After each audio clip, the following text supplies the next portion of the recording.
What are your strengths and weaknesses?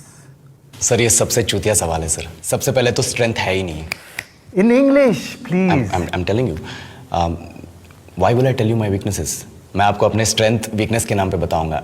You know, जैसे English. I'm a perfectionist. मैं workaholic हूँ. मैं innocent. English. अच्छा बैंक क्या लौड़े? क्या इंग्लिश इंग्लिश इंग्लिश लगा रखा है बे? 4 साल का था मैं जब मेरे पापा जबलपुर में किसी हलवाई के यहां काम करते थे.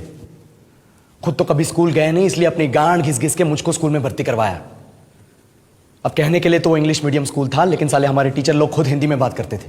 हमारे स्कूल के लड़के एक दूसरे से यो व्हाट्स अप डॉग ऐसे बात नहीं करते हैं. क्या भौंक रहा है तेरा लंडा आजकल है? ऐसे गले मिलते हैं. किसी तरह रट्टा मार मार के 10th तक पहुंचे तो पता चला कि जिंदगी में सफल होने के लिए एक ही तरीका है और वो है इंजीनियरिंग. सब यही कहते थे. माँ बाप, टीचर लोग, गली का वॉचमैन भी हमसे पूछता था, और भैया कैसी चल रही है आपकी तैयारी? भग बेंचो, तुमको क्या करना है? इसलिए हमारे स्कूल के बच्चे हम सब पहुंच गए बकरों की तरह. मैं IIT, मैं NIT. अरे जिस बच्चे ने अपने बाप को जलेबी तलते देखा है वो तो यही सोचेगा ना कि जिंदगी में पैसा ही सब कुछ है. I did not choose this engineering life, sir, and neither did this engineering life choose me. It was shoved down my throat by my teachers while my hands were tied to my back by my friends and my parents watched in silence. और English सुनेगा तू मादरचोद तो सुन.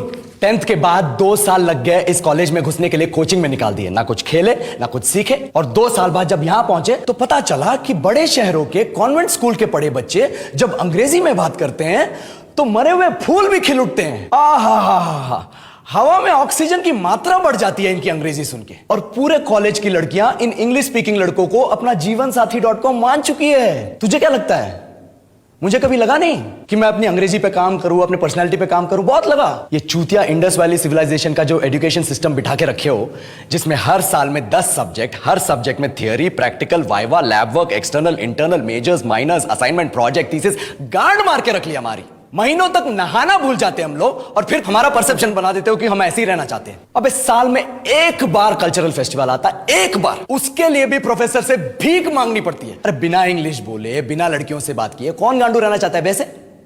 पर time कहां है कुछ सीखने के लिए? लगे पड़े हैं कोडिंग सीखने, 3 लैंग्वेज सीख रहे हैं, अलग अलग इंग्लिश छोड़ के. लेकिन जब प्लेसमेंट्स की बात आई तो सबको एप्टीट्यूड चाहिए, पर्सनैलिटी चाहिए, इंग्लिश स्पीकिंग चाहिए. It is not that we can not speak English, sir. We are just very conscious of our diction and our pronunciation and we are not confident to speak in front of anyone else. If the curriculum was a little bit diverse, if the engineering colleges in our country focused on our all round development instead of functioning like a goddamn factory that is just mass producing robots by killing their dreams and handing out degrees, I would not be sitting here in this pointless HR interview, the likes of which exist only in our country.